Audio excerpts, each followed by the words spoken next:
Hey everybody, Brian here from quantlabs.net. Just wanted to show you something I just added under the analytics section of the site.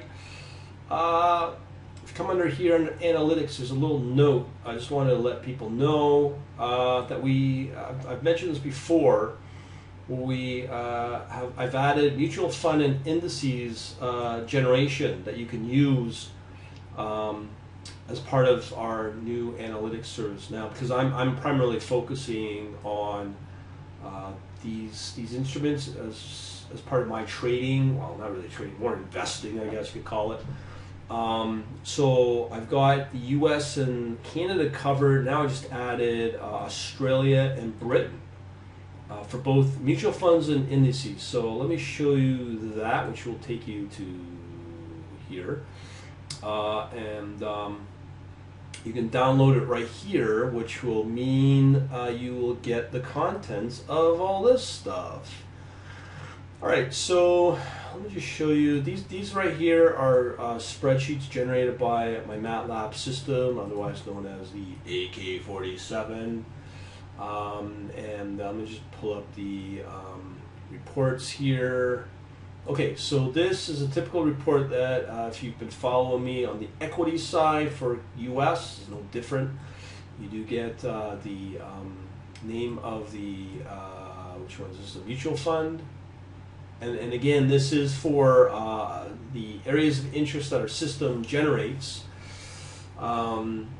This is just one example. So in this case, if it was interested in medical instruments and supplies for Australia, these are some of the related indices that that are from Australia. Here's the exchange, country code, the mean, statistical mean, the standard deviation, the variance, the skewness. And here's what a lot of people measure is the beta. Now, this is something that a lot of do not talk about, is the EPS, earnings per share, put out by these companies and how they feel about their outlook. So out of this bunch, I'd probably go with the BHB, because they have a higher outlook on the EPS current, next year, and next quarter. Okay. And also, if we can measure it, the market cap is another big one for liquidity purposes. And then, of course, we use ATR, average true range, on a 5-day, 20-day, 60-day, and a 250-day trading period. And then if we can capture implied volatility, we do that as well as part of the measurement.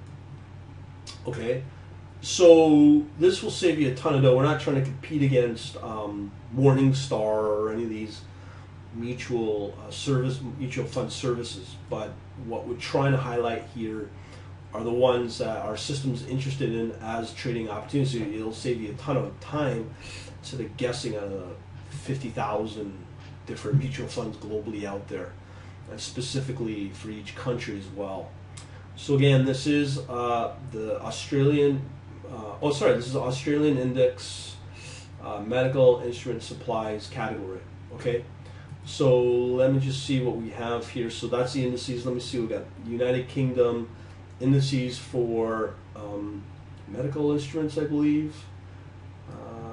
Doesn't make sense, but I do believe this is supposed to be trading assets, asset management, and this one is supposed to be mining and something else. It's just a name problem, but anyways, we'll get around that. It's bugs, but they'll be quickly ironed out.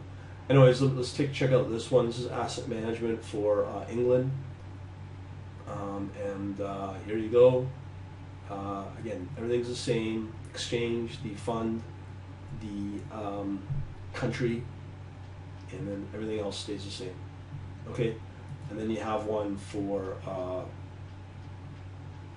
again, Australian, United Kingdom for the mutual funds as well. And of course, you get generated PNG image files as well. So in our case, you can get a regression line with the original data of the values of both futures against each other, and we generate a regression line for that. So there you go. That's some useful information. It's part part of it, save a lot of time for retail traders and people that are just interested in mutual funds and indices. This is going to really help me out to choose, let's say, Canada.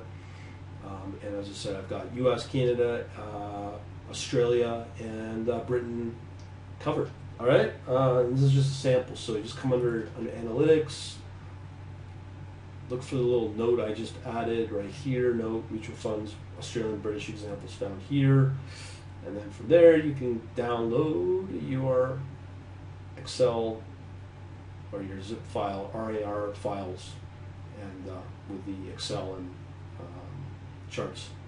All right, so hopefully that'll help you out. Talk to you later.